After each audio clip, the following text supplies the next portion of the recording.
할렐루야. 오늘도 주일 오후 예배 나오신 성도님들 축복합니다. 예수 이름으로라는 제목의 찬양인데요.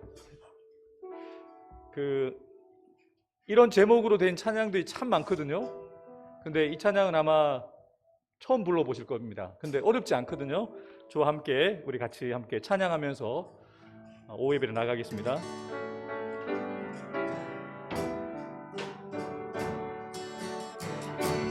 예수 이름으로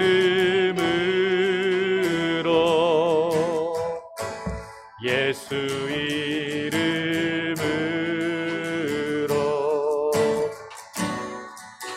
치유의 능력이 예수께 있네. 모든 기적과 능력이 주께만 있네. 예수 이름으로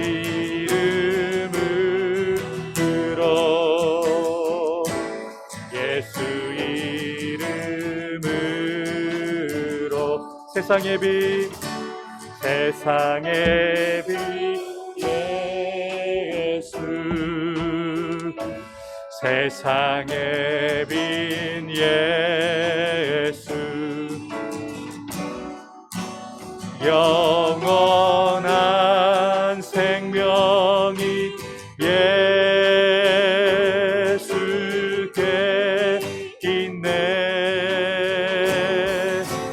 모든 기적과 능력이 주께만 있네. 세상의 빛 예수 세상의 빛 예수 십자가의 보혈 십자가의 보혈 십자가의 보혈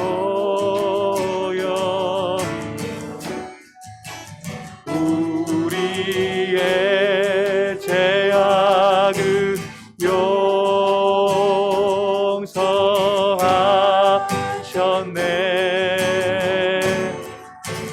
모든 기적과 능력이 주께만 있네. 십자가의 보혈 십자가 우리 다시 한번 고백하겠습니다. 예수 이름으로 예수 이름으로 예수 이름으로 치유의 능력이 예수께 있네. 모든 기적과 능력이 주께만 있네. 예수 이름으로 예수 이름으로 세상의 빛 세상의 빛 예수 세상의 빛 세상의 빛 예수 영원한 생명이 예수께 있네. 모든 기적과 능력이 주께만 있네. 세상의 빛 예수 세상의 십자가의 보혈 십자가의 십자가의 보혈, 십자가의 보혈, 우리의 죄악을 용서하셨네.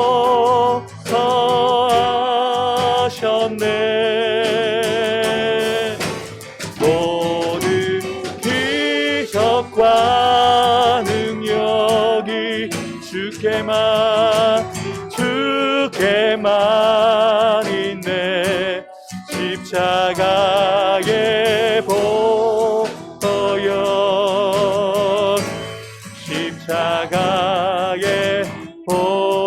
모든 기적과 능력이, 모든 기적과 능력이 주께만 있네. 주께만 있네. 십자가의 보혈, 십자가의 보혈, 모든 기적과 능력이 주께만 있네. 십자가의 보혈, 십자가의, 다시 한번 고백하겠습니다. 모든 능력과 기적이,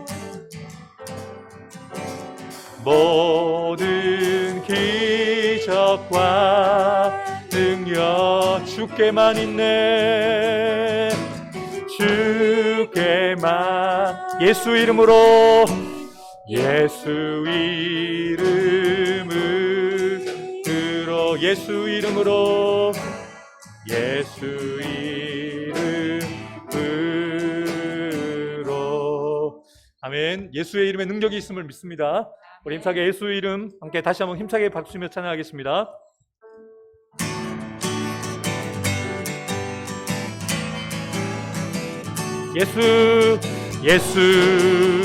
예수보다 더 좋은 친구 없네. 예수보다 더 좋은 친구 없네. 예수보다 더 좋은 친구 없네.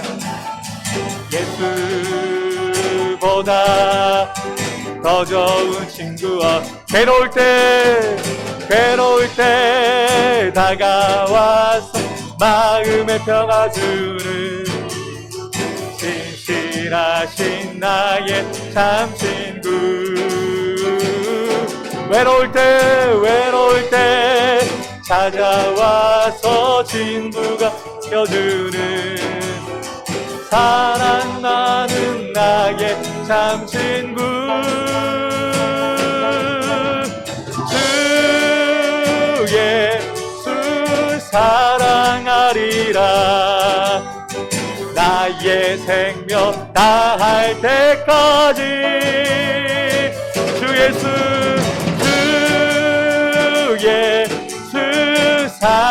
사랑하리라. 나의 생명 다할 때까지. 예수 사랑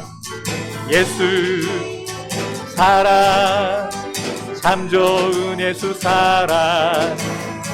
예수 사랑 참 좋은 예수 사랑. 예수 사랑 참 좋은 예수 사랑. 예수 사랑 참 좋은 예수 사랑. 세상에서 제일 가는 근무 유혹해도 예수님만 사랑하겠네.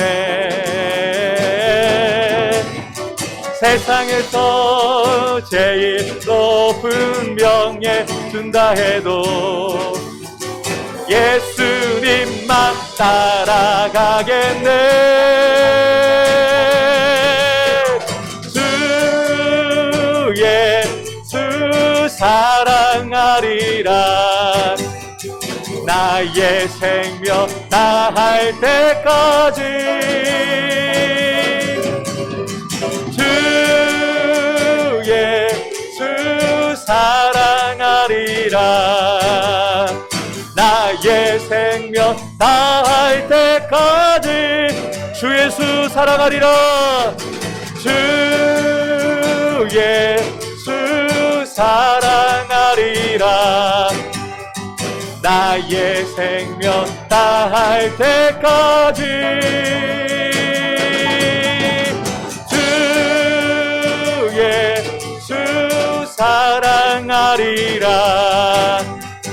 나의 생명 다할 때까지 선하신 목자 선하신 목자 날 사랑하는 분 주 인도하는 곳 따라가리.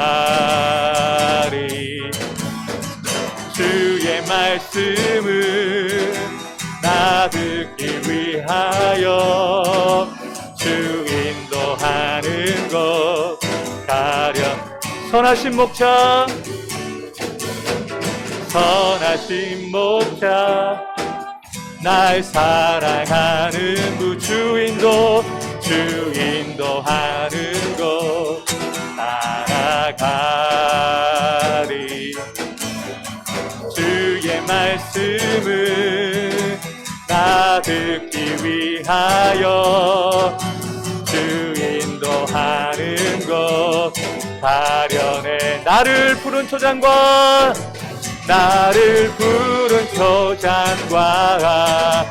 실만한 물가로 내 선하신 목자 날 인도해. 험한 산과 골짜기로 내가 다닐지라도 내 선하신 목자 날 인도해. 다시 한번 고백하겠습니다. 선하신 목자 선하신 목자 날 사랑하는 분 주 인도하는 곳 따라가리. 주의 말씀을 나 듣기 위하여 주 인도하는 곳 가려내. 선하신 목자 선하신 목자 날 사랑하는 분 주 인도하는 곳 따라가리.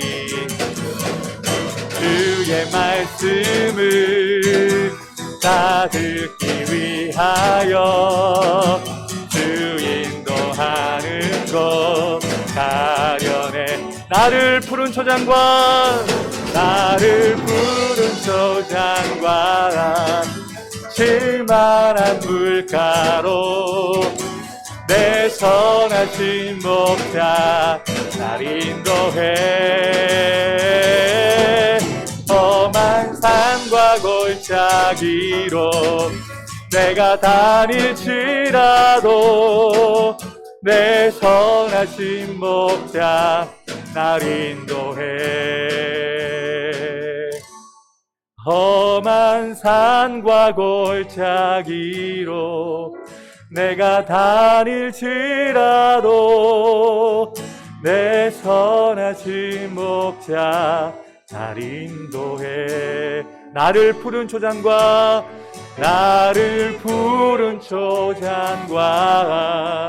실만한 물가로 내 선하신 목자 날 인도해. 험한 산과 골짜기로 내가 다닐지라도 내 선하신 목자 날 인도해.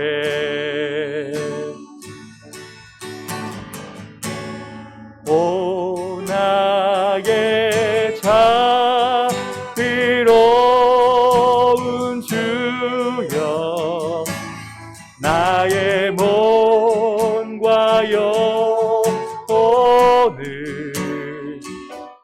주님 은혜로 다 채워 주소서.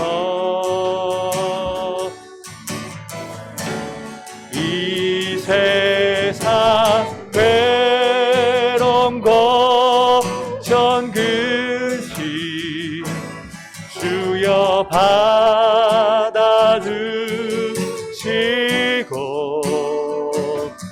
험한 세상에서 인도하소서.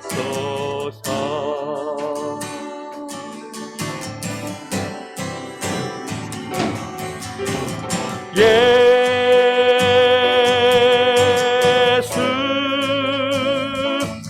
오 예수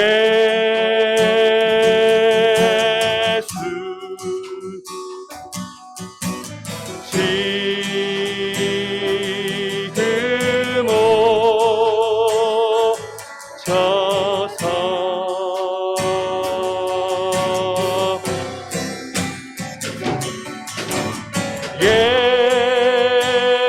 예수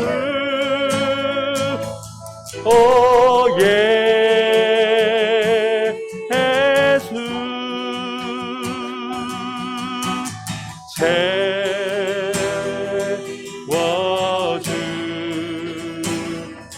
채워주소. 모여라 주께 찬양하라. 모여라 주께 찬양하라. 나의 귀한 친구여 주님 앞에 너 두 손 모으고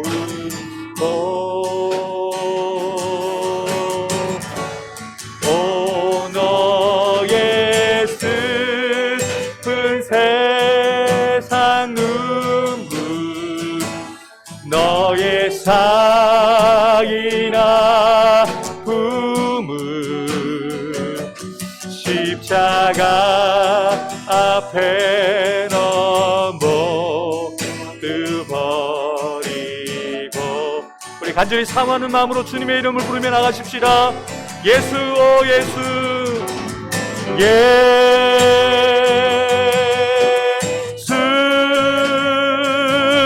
오 예수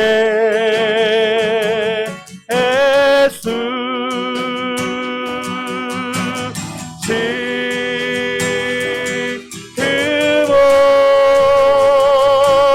오셔서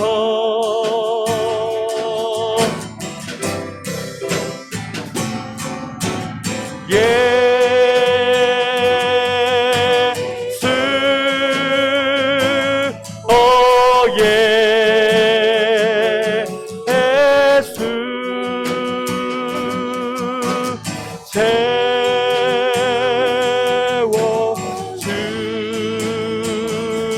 채워주소. 다시 한번 예수 오 예수 예수 오 예수 예수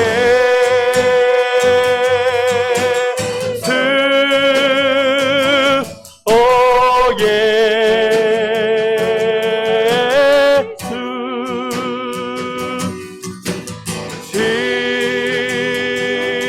지금 오셔서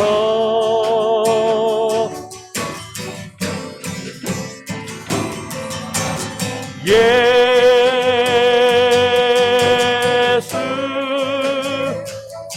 오 예수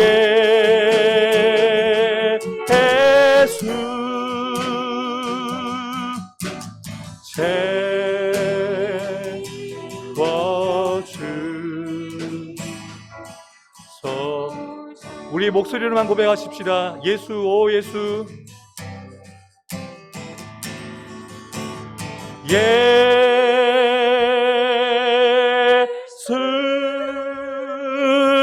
오 예수 지금 오셔서 지금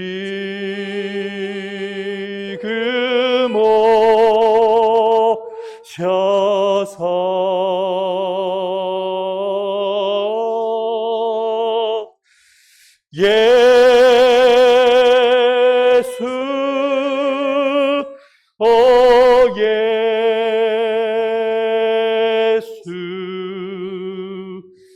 채워주소.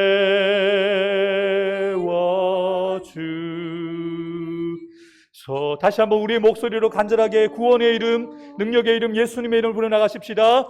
예수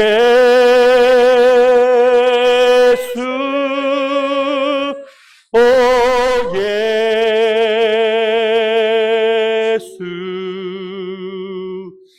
지금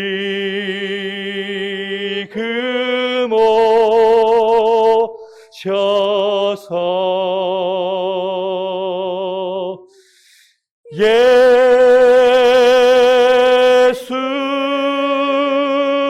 오 예수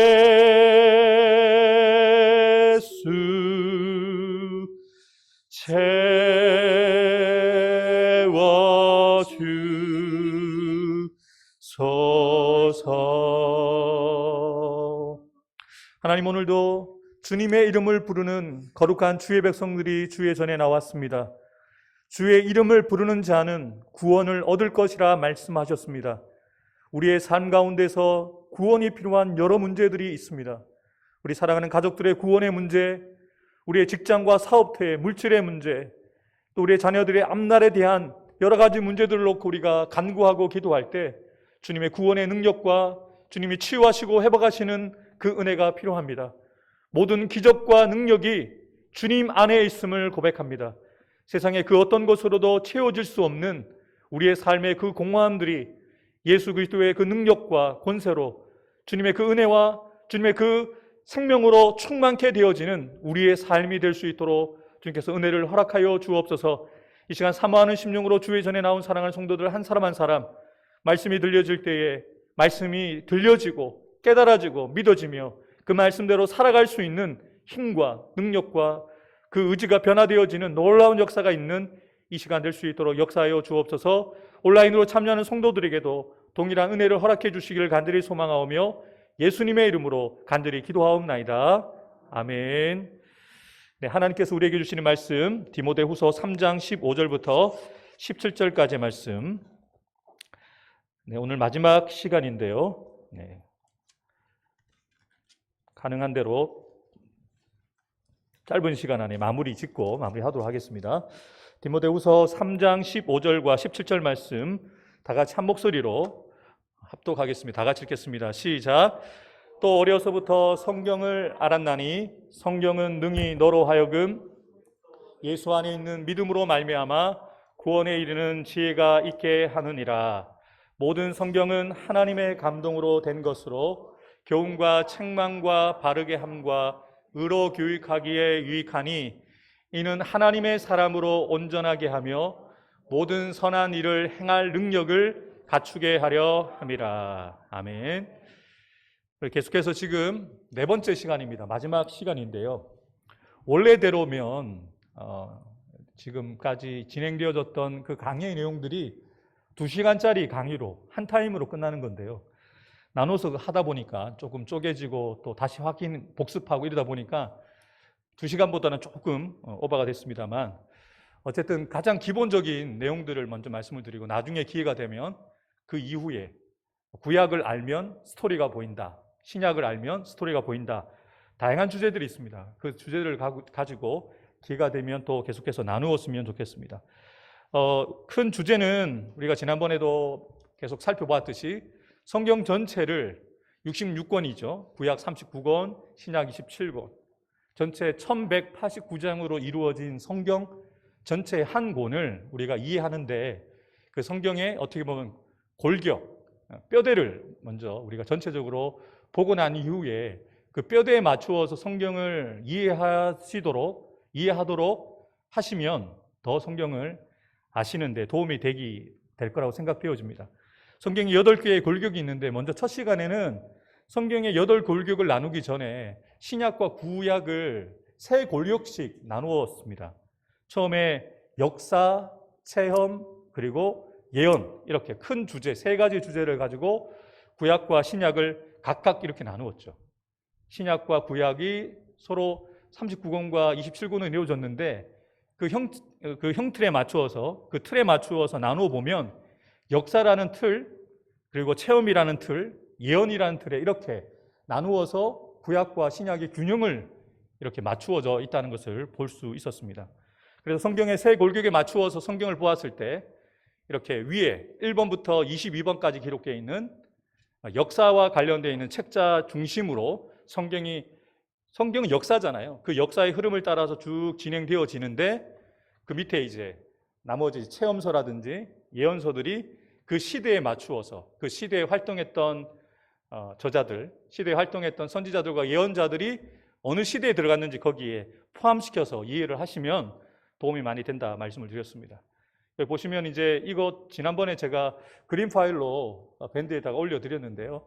이걸 하나 이렇게 딱 펼쳐 놓으시고 성경을 이렇게 1번부터 22번까지 역사적인 흐름을 따라서 연대기적으로 읽어가시면서 그 책 나머지 예언서라든지 그리고 그 체험서를 함께 이 시대에 이런 상황 속에서 이런 내용들을 기록했구나라고 살펴보시면 도움이 많이 될 것 같습니다. 그래서 이렇게 나누고 난 다음에 다시 이 세 골격과 세 골격을 나누었던 것을 처음에 그 역사서를 두 개로 나누었죠. 구약 같은 경우는 역사서를 율법서와 역사서로 나누었습니다. 창세기부터 레위기, 민수기, 신명기까지 5권의 책을 모세 오경이라고 하죠. 율법서라고 하죠. 그래서 그 율법서로 따로 구분을 하고 여호수아부터 에스더서까지를 그냥 일반적인 역사서로 보고 이렇게 나누었습니다. 그래서 4개의 골격으로 나누어집니다. 신약도 마찬가지죠. 신약도 그 역사서를 사복음서와 그리고 교회의 역사, 교회가 세워지고 그리고 사도들이 사역했던 예수님이 부활하시고 난 이후에 교회와 기독교 역사를 다루고 있는 사도행전을 일반적인 역사로 보고 복음서를 또 따로 예수님에 대한 이야기를 다루고 있대서 복음서를 나누었을 때 신약, 구약 각각 4골격씩, 그래서 8개의 골격으로 볼 수 있다고 말씀을 드렸습니다. 그래서 처음에 이제 이 8개의 골격 가운데 기초가 되어지는 책이 바로 율법서다.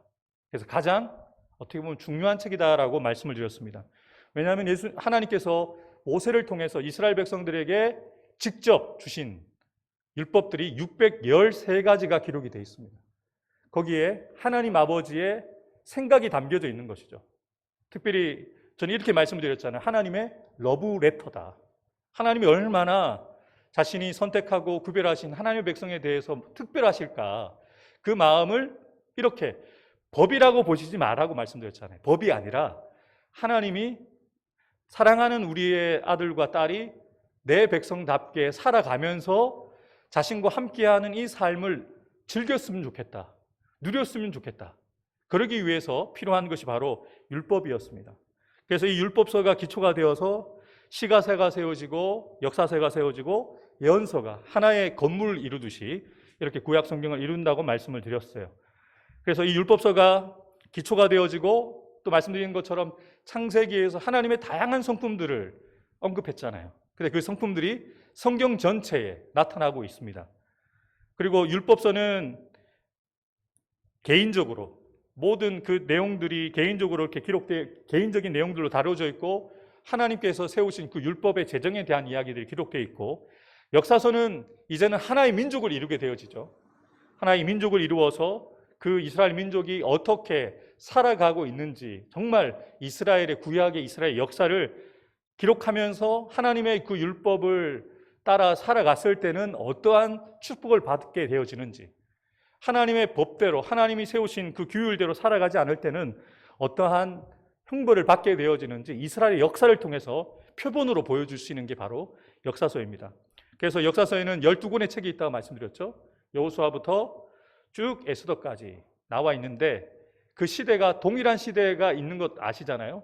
룻기서 같은 경우는 사사기에 들어갈 수 있고 그리고 열왕기 상하에 기록되어 있는 역사가 역대 상하에 이렇게 중복되어져서 나중에 포로 기한기에 쓰여져서 같은 역사의 내용들을 다루고 있다는 것을 우리가 이전에 살폈었습니다. 그래서 이스라엘의 역사를 보면 마치 이제 동부산에 롯데월드가 생기잖아요. 롯데월드에 가장 크게 보이는 롤러코스터를 보시면서 혹시 이것이 우리의 역사가 아닌가?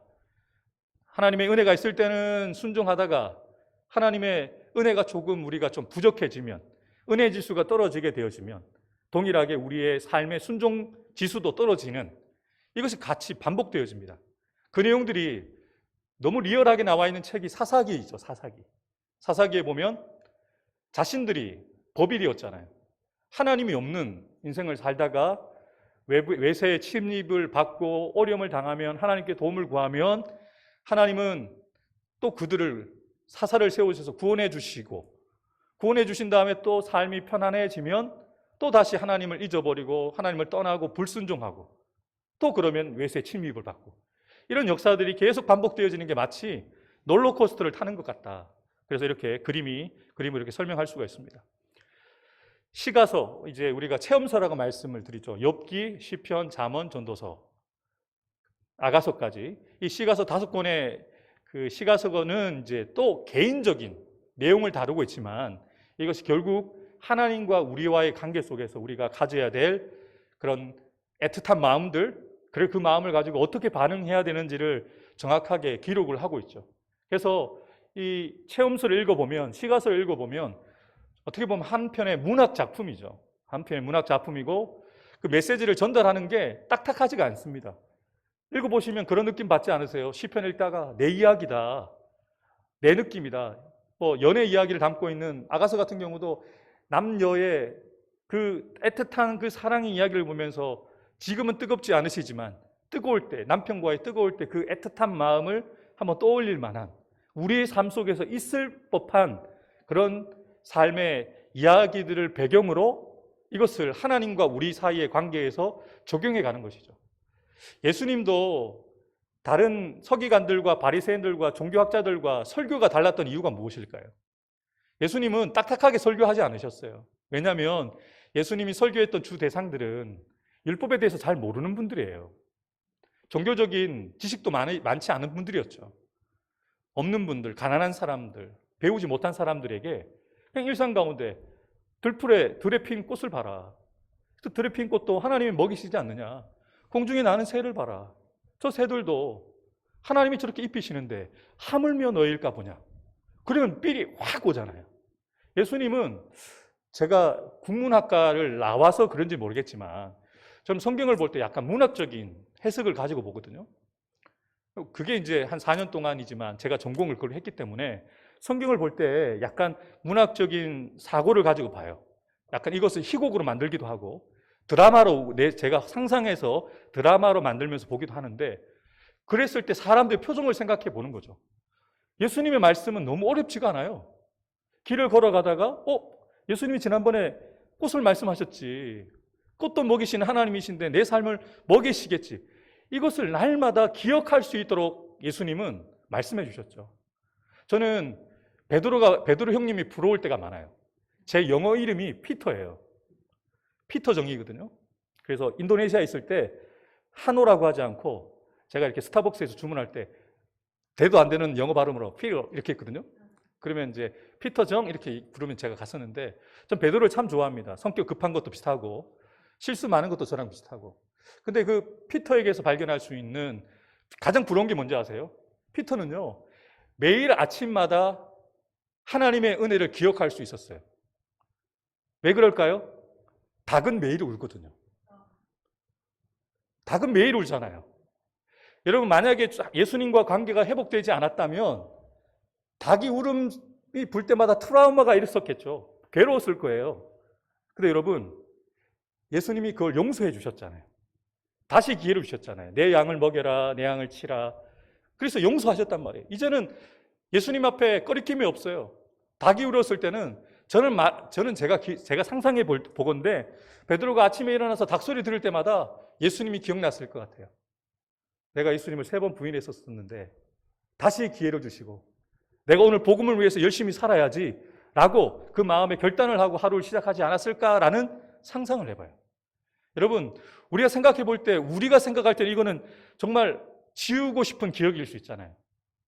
정말 이것은 내게 없었으면 하는 흑역사일 수 있거든요. 그런데 예수님이 이것을 은혜의 현장으로 다시 만들어 주시거든요. 예수님의 설교 부분들을 보시면 이렇게 사람들이 길거리를 걸어가면서 기억할 만한 비유, 비슷한 그것들을 가지고 설교를 많이 하셨어요. 제가 나중에 이제 가늠하다 잡힌 여인 설교도 제가 할 텐데요. 가늠하다 잡힌 여인도 마찬가지죠. 예수님이 무슨 내용을 썼는지는 성경은 기록하고 있지 않아요. 그 내용이 중요한 것이 아니라는 거죠. 분명히 예수님이 바닥에 쓰셨어요. 그 내용을 그 주변에 모여들었던 사람들이 다 보았고, 그리고 그 가늠하다 잡힌 여인도 보았단 말이죠. 그런데 중요한 것은 예수님이 그 여인을 자유하게 해주셨어요. 저는 이 여인이 바닥만 봐도 예수님이 잊혀질 수 없었을 것 같아요. 그렇지 않을까요? 돌멩이만 봐도 돌멩이가 나에게 날아 들어올 수 있었는데 이 돌멩이가 나에게 날아들지 않았고, 이 땅바닥에 기록하신 그 예수님의 메시지가 어떤 내용인지는 우리는 기억하지 못하지만 이 여인은 평생 기억하며 살았을 거라는 거죠. 여러분, 성경도 그렇게 보셔야 돼요. 여러분, 성경 중에 삘이 빡 오는 구절이 있으시죠? 내가 만난 구절. 여러분, 성경 읽으실 때 그런 경험 해보셨나요? 성경이 한 글자 한 글자가 이렇게 막 입체적으로 다가오는 경험. 저는 다른 사람들이 그 얘기할 때 뻥이라고 생각했어요. 에이, 거짓말. 어떻게 성경이 이렇게 문자적인 그 글자가 이렇게 오냐, 이렇게 생각을 했거든요. 여러분들이 저를 이상하게 보실 수도 있습니다만, 제가 23살 때 성경을 읽어 나가다가 정말로 이 글자가 움직이는 것 같이 저에게 딱 다가온 적이 있었어요. 특히 이제 욥기 23장 10절 말씀 읽을 때, 앞길이 보이지 않을 때, 답답해, 어려워, 막 괴로워할 때 나를 향한 그 메시지로 탁 다가와셨어요. 한호야, 너는 너의 갈 길을 모르지만 나는 너의 갈 길을 안다. 너는 나만 알면 돼. 라고 하는데 눈물이 쭉 나는 거예요. 그렇게 쭉 읽어가다가 이제 신약에서는 누가복음 15장에서 길을 잃은 한 마리의 양 비유 나오잖아요. 저는 한 번도 지금까지 예배를 빠진 적이 없었기 때문에 저는 아홉 마리였지 한 마리라고 생각한 적이 한 번도 없었어요. 근데 그때 제가 그 구절 읽다가 한호야, 이 한 마리가 너야, 너야 라고 하는데 가슴이 팍 무너지는 거죠. 여러분, 그 성경 속에 마치 베드로가 닭울음 소리를 기억하고, 그 다음에 가늠하다 잡힌 여인이 바닥을 기억하고, 또 예수님의 설교를 들었던 사람들이 들풀을 보면서 하늘에 공중에 나는 새를 보면서 그분을 기억하는 것처럼 우리가 하나님의 말씀을 읽으면서 또 설교를 들으면서 우리에게 직접적으로 주신 그 은혜가 있는 구절들을 기억할 때마다 그분을 기억할 수 있어서 저는 성경이 너무너무 좋습니다. 성경은 변하지 않잖아요. 여러분이 가지고 있고 펼쳐만 볼 수 있다면 그건 변하지 않거든요. 이 내용들, 우리가 그래서 체험서를 통해서도 그런 내용들, 정말 다윗이 하나님의 마음에 합한 사람이었지만 실수도 많이 했잖아요. 그런데도 그런 다윗이 하나님 앞에 세움을 받고 그렇게 사랑을 받고 후대까지 그분의 신앙과 하나님을 향한 뜨거운 마음도 우리가 기억하게 하신 것을 보면 그 은혜가 우리에게도 동일하게 나타난다는 것이죠. 그래서 시가서는 전체적인 흐름들이 인간의 고통, 고난을 다루다가 그 고난 중에 하나님을 결국은 예배하잖아요. 욥도 하나님을 찬송하고 예배하지 않습니까? 그리고 잠언서는 하나님의 뜻을 아는 지혜, 세상을 살아가는 삶의 어떻게 보면 매뉴얼. 지난번에 조혜련 씨가 얘기했죠. 우리가 인간에 대한 매뉴얼이다. 우리가 인생을 살아가는 매뉴얼이다. 왜 이걸 읽지 않는지 모르겠다. 이렇게 얘기를 했잖아요.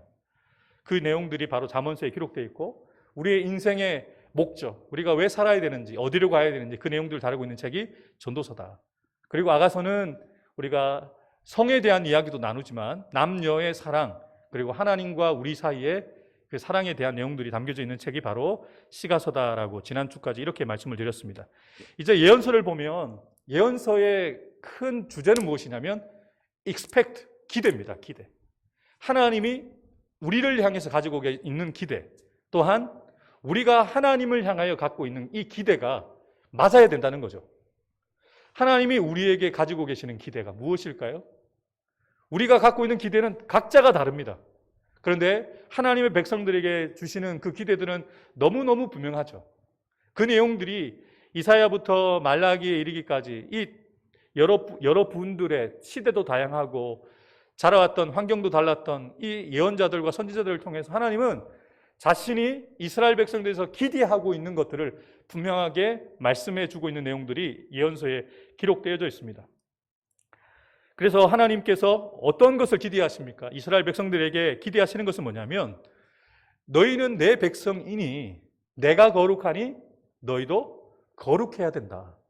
하나님은 어떤 우리가 결과물을 만들어내는 것보다 우리가 무엇인가를 많은 일을 하기를 원하시는 것보다 바른 관계를 원하시죠.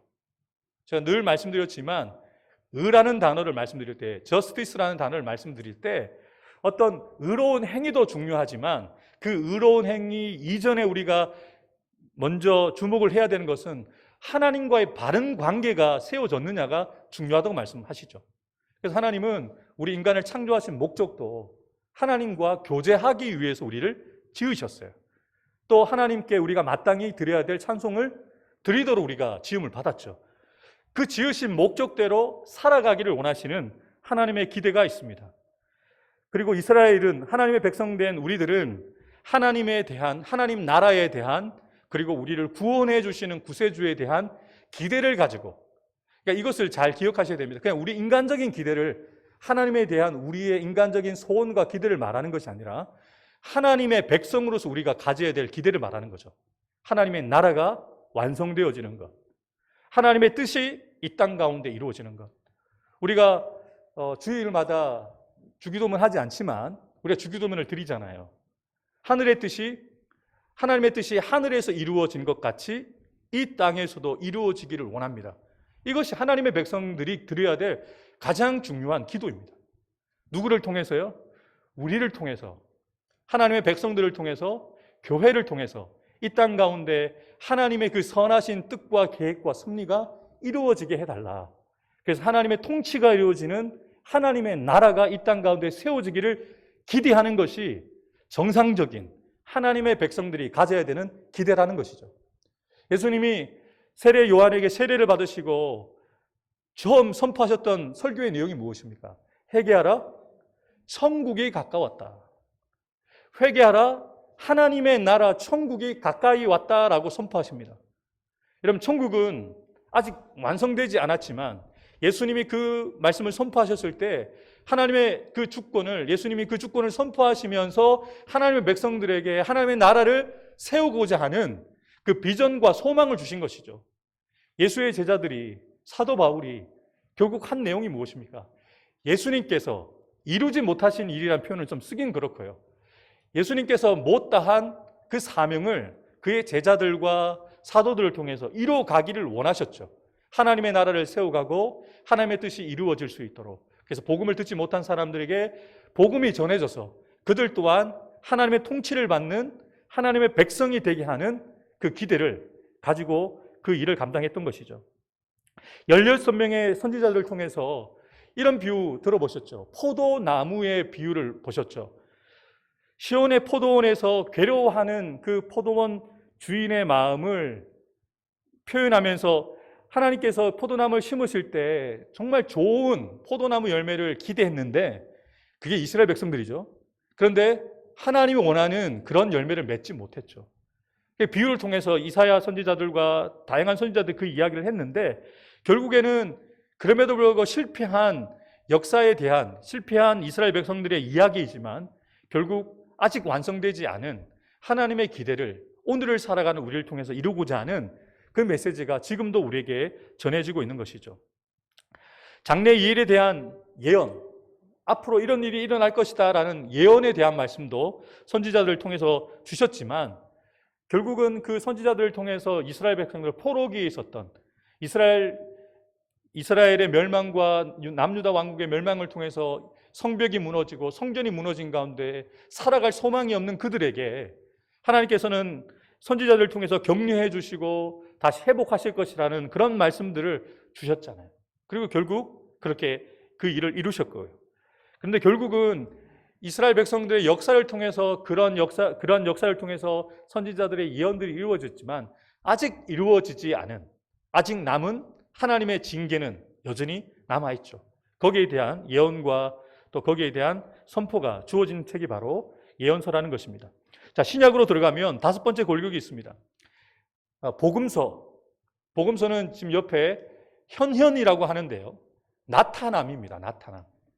여러분 구약의 내용은 어떤 내용입니까? 쉽게 말씀드리면 메시아라는 단어를 쓴다면 구약의 전체 내용의 주제는 오실 메시아죠. 사복음서에서 주제를 말한다면 메시아라는 단어로 주제를 말한다면 오신 예수님이죠. 그리고 사도행전부터 아직 이루어지지 않은 그 예언의 내용들이 기록된 요한계시록 내용을 보면 결국 오실 메시아에 대한 내용이죠.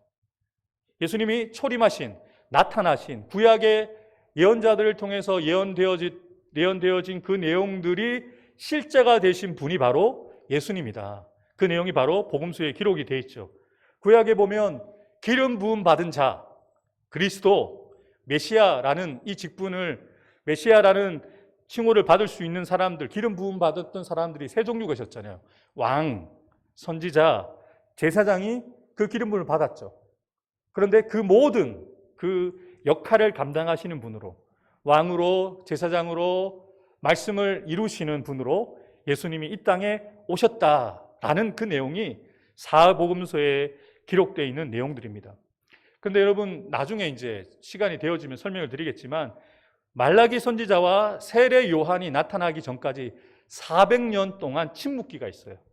신구약 중간기라고도 하고요. 침묵기라고도 합니다. 근데 그 내용은 나중에 말씀을 드리겠지만 어쨌든 신약은 세례 요한, 하나님이 보내신 선지자 세례 요한을 통해서 시작되어지고 그 길을 예비하신 이후에 그분이 세상의 죄를 담당하시기 위해서 이 땅에 하나님의 어린 양으로 오셨다, 나타나셨다. 그래서 복음서의 전체 내용에서 중요한 것이 바로 인카네이션이죠. 성육신. 하나님이신 분이 우리와 같은 인간의 몸을 입고 이 땅에 오셨다. 그래서 인간으로 오신 하나님. 이 말이 안 되죠. 말이 안 되는 이야기입니다. 우리가 정말 말하고 있고 우리가 알고는 있지만 이것은 이해가 되어질 수도 없고요. 설명이 될 수도 없어요. 하나님이 인간이 되셨다. 하나님이신 분이 자신이 지은 피조물의 손에 의해서 죽임을 당했다. 이게 말이 안 됩니다. 그래서 이것을 신비라고 밖에 얘기할 수 없어요. 미스테리죠. 우리의 이해로는, 우리의 머리로는, 우리의 경험으로는 도무지 이해할 수가 없거든요. 근데 하나님이 정말 그 일을 하셨어요. 하나님이 인간의 몸을 입고 이 땅에 오셔서 사람의 도움이 없으면 살아갈 수 없는 아기로 오셨잖아요. 하나님이 엄마의 돌봄을 받아야 되는 그 아기로 오셨고 시간과 장소에 제약을 받지 않으셨던 무소부재하셨던 하나님이 시간과 공간의 제약을 받으시는 33년의 삶을 살아가셨다는 것이 저는 이해가 되지 않아요. 그런데 왜 하나님이 굳이 하지 않으셔도 되는 선택을 하셨느냐? 하나님이 하나님으로서 인간의 몸을 입고 이 땅에 오실 수밖에 없었느냐? 라고 한번 생각을 해보면 이것은 결코 우리에게 가볍지 않은 메시지라는 거예요. 누구를 위해서요? 나를 위해서 이 땅에 하나님이 자신의 하나님 되심을 포기하고 자신을 비하한 가운데 인간의 몸을 입고 이 땅에 오셨다는 거죠. 그게 빌립보에서 말하고 있는 그리스도 예수의 마음이죠.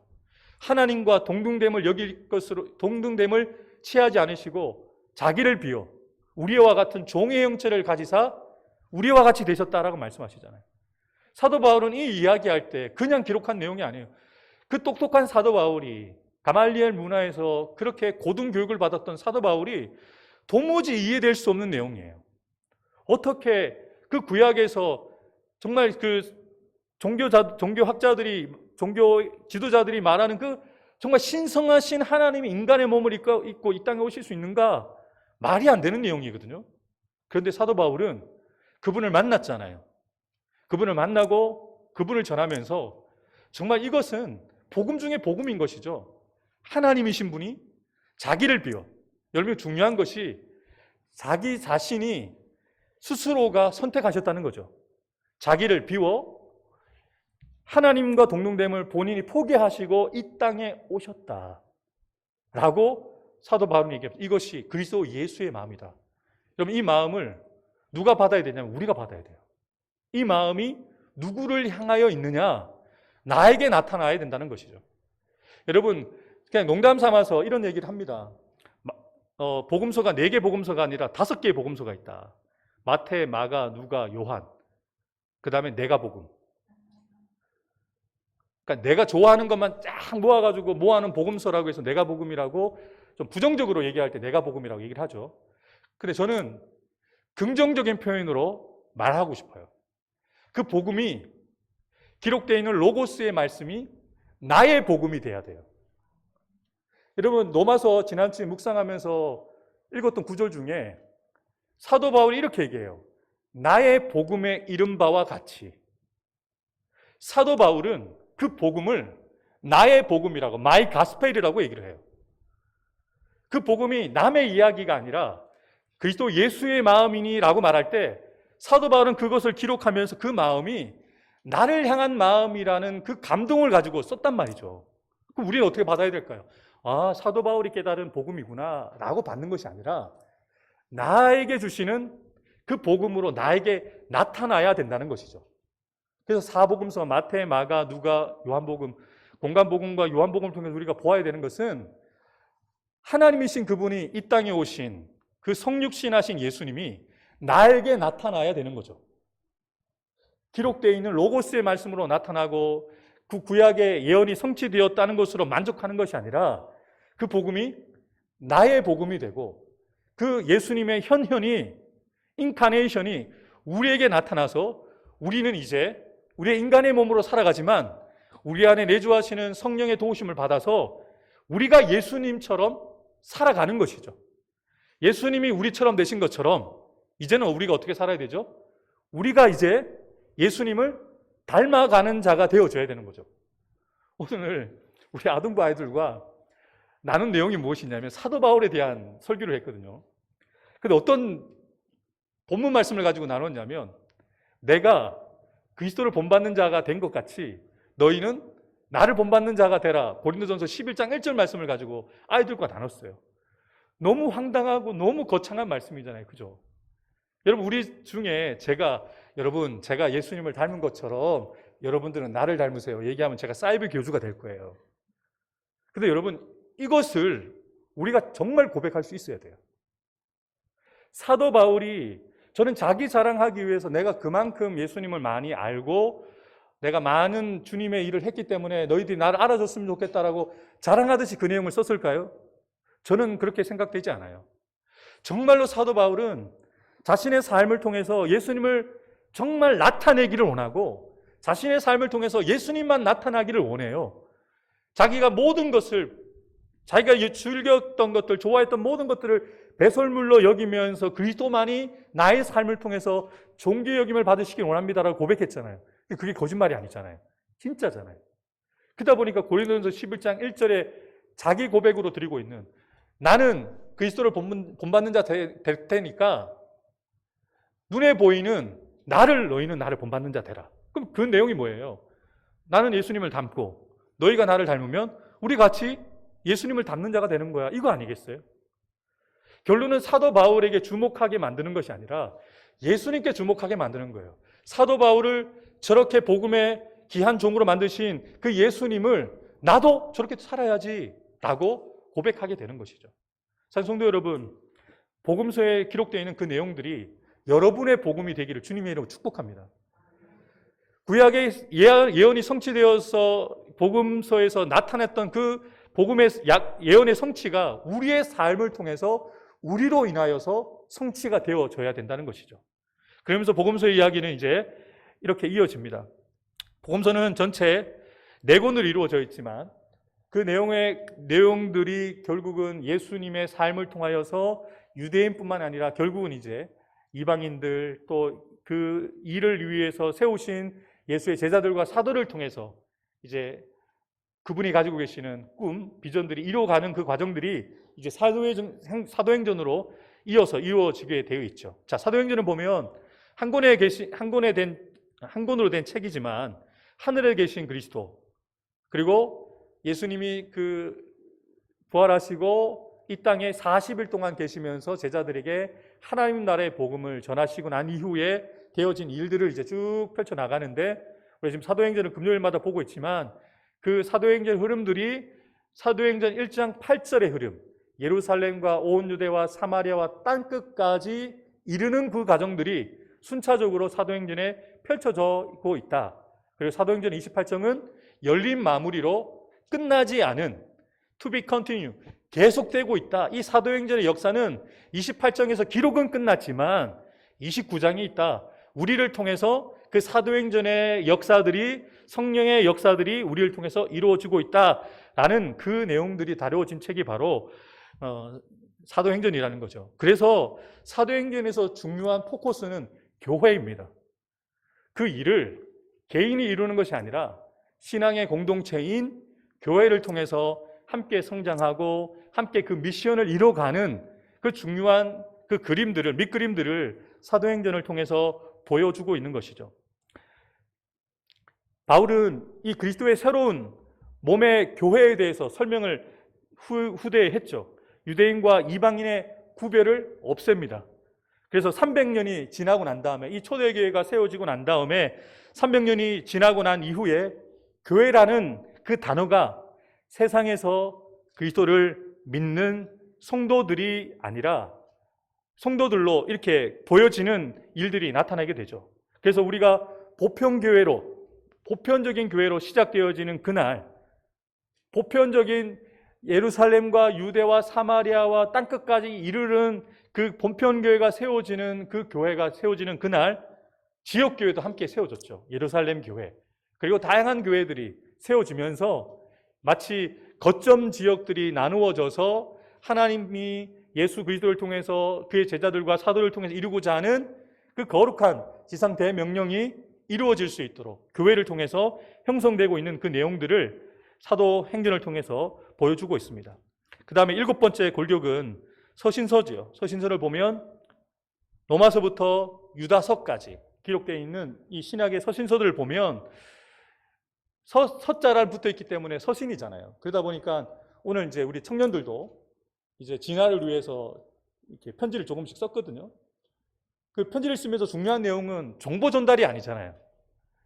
보내는 우리 아쉬운 마음, 그 다음에 새로운 곳에 갔을 때 잘했으면 좋겠다는 그 기대하는 마음을 담아서 내용을 쓰는 거잖아요.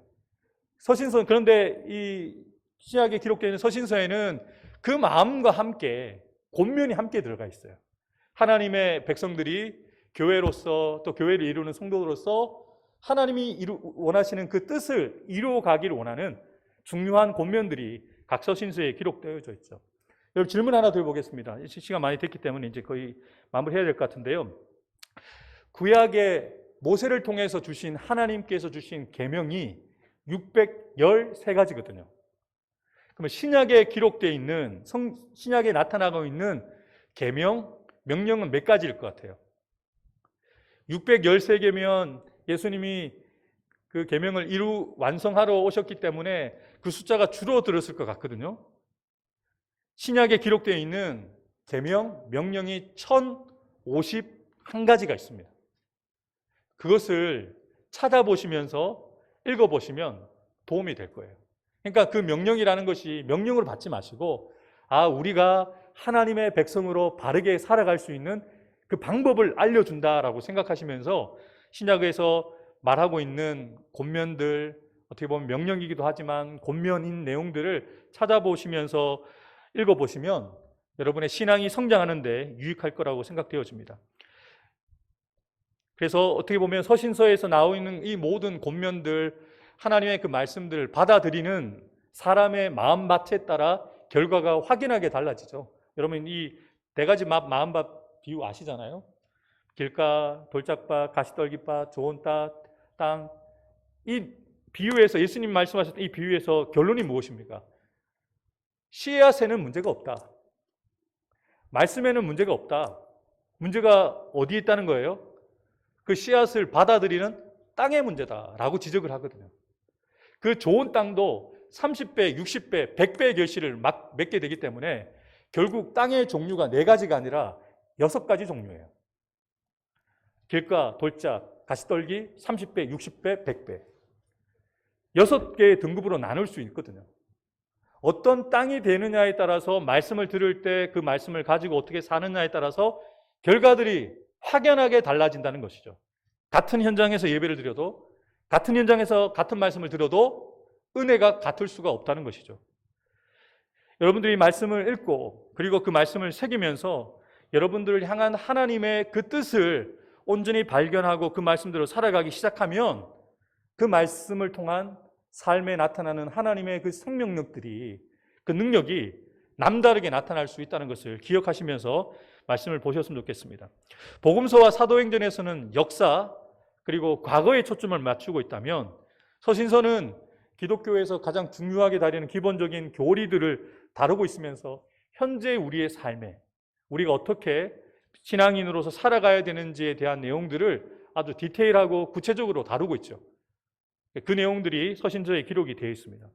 마지막으로 우리 예언서 하면, 요한계시록 하면 우리 정승기 목사님이라 제가 길게 설명하지는 않겠습니다만, 요한계시록에서는 이제 이 성경의 마지막 책이다 보니까 완성이라는 거죠.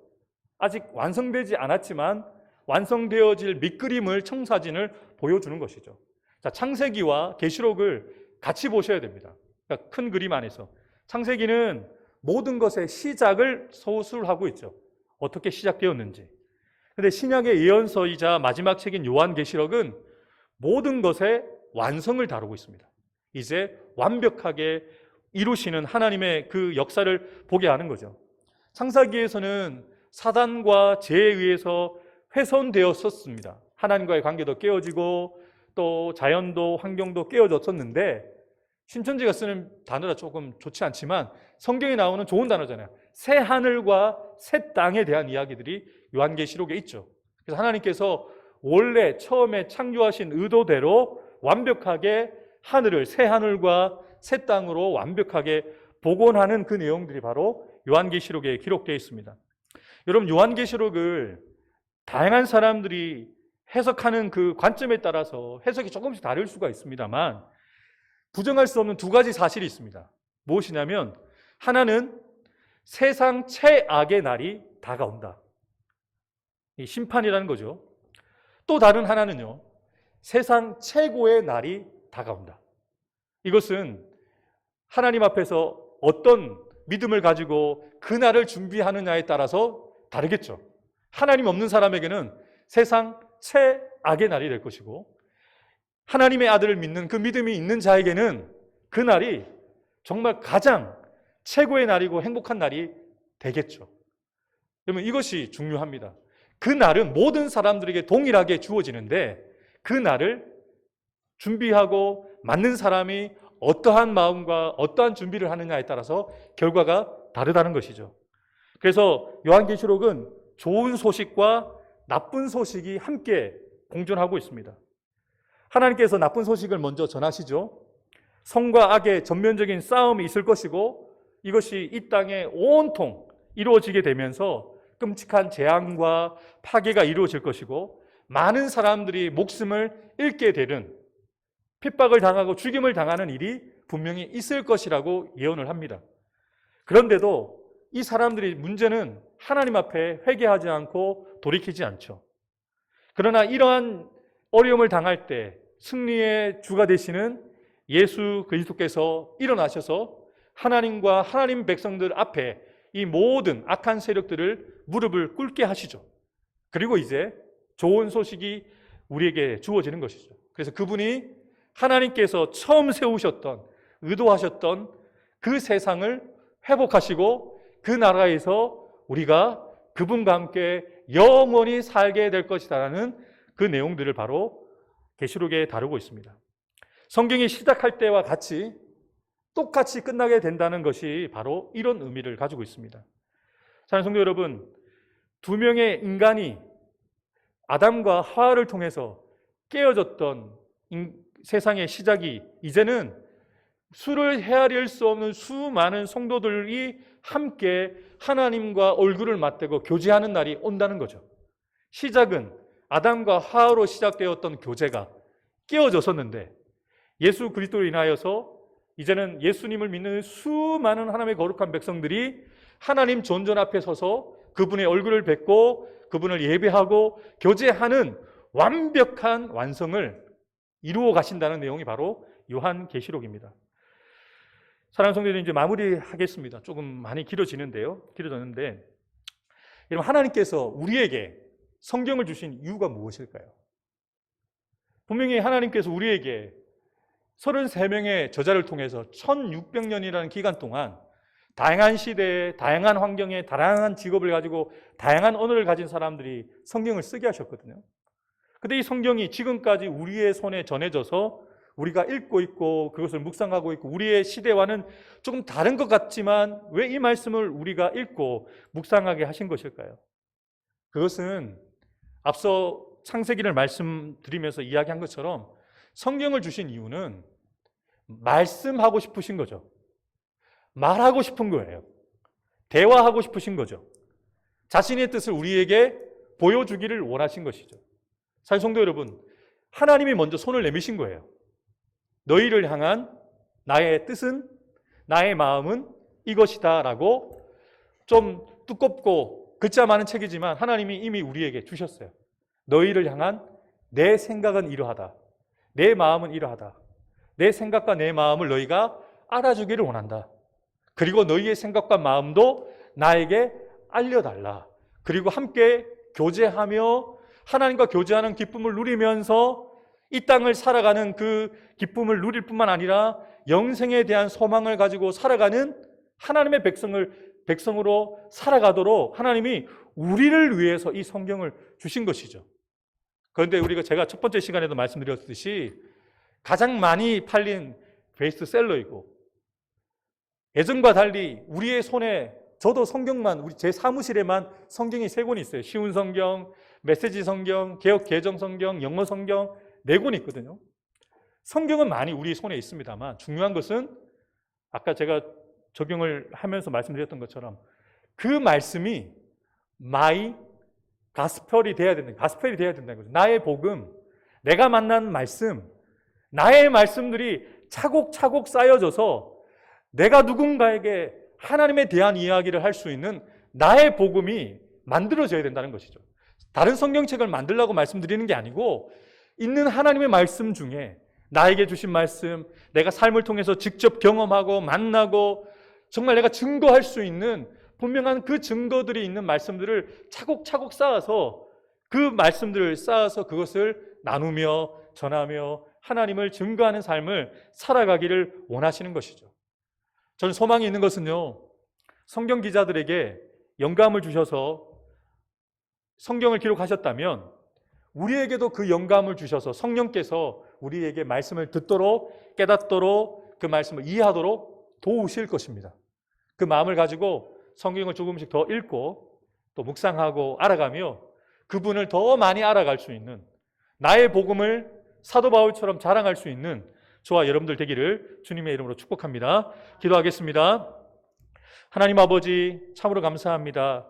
부족한 종이 4주 동안 하나님의 말씀에 대해서 나누었는데 많이 부족하고 또 많이 부족합니다. 그러나 우리 사랑하는 성도들에게 또 필요한 말씀들 들려주셨고 깨닫게 하셨다면 우리 성도들이 그 말씀 부여잡고 삶의 현장들 가운데서 마음 부림치며 몸 부림치며 나에게 주시는 하나님의 말씀을 부여잡고 삶의 현장들 속에 말씀을 실제로 살아내고 진리가 결론이 되는 삶을 살아낼 수 있는 우리 해운대 소정교회 되게 해 주옵소서. 그래서 우리 교회를 통하여서 하나님의 복음이 실제가 되어지는 그 현장이 되는 우리 교회 예배가 되게 해주시고 우리 성도들의 삶이 되게 해주셔서 말로만 전하는 복음이 아니라 삶을 통해서 살아계신 하나님을 보여주고 전하는 자로 살아가는 성도들이 가득한 우리 해운대 소정교회 되게 해 주옵소서. 이 오후 예배까지 나온 우리 성도들 그 개인의 삶도 축복해 주시고 직장과 사업토와 자녀선도 축복해 주셔서 그들이 감당하고 있는 그들이 하고 있는 그 모든 일들을 통해서 주의 영광 나타나게 도와주시고 하나님의 나라와 복음 위에서 귀하게 쓰임 받을 수 있는 하나님의 큰 일꾼들 될 수 있도록 두 손 들어 축복하여 주옵소서. 그렇게 일하실 주님을 찬양하며 감사드리며 예수님의 이름으로 간절히 기도하옵나이다. 아멘. 이제는 우리의 구원자 되시는 예수 그리스도의 구속의 은혜와 하나님 아버지의 변함없는 사랑과 보혜사 성령님의 교통하심과 역사하여 주심이 우리에게 자신을 계시하여 주실 뿐만 아니라 우리와 같이 이 땅에 오셔서 자신을 나타내시고 자기와 같이 살아갈 수 있는 그 믿음과 하나님의 자녀됨의 권세를 허락해 주셔서 이제는 우리가 예수님을 닮아가는 자로 살아갈 수 있는 은혜를 우리에게 주심에 감사하며 우리도 예수님처럼 살아가기를 결단하며 나가는 사랑하는 성도들 한 사람 한 사람 머리 위에 우리가 믿음으로 사랑으로 섬겨야 될 우리의 사역지인 가정과 직장과 사업터 위에 주님의 피값 주고 사신 우리 해운대 소동교회 위에 이 나라 이 민족 위에 세계 열방 가운데 지금부터 영원토록 함께해 주시기를 간절히 축원하옵나이다. 아멘.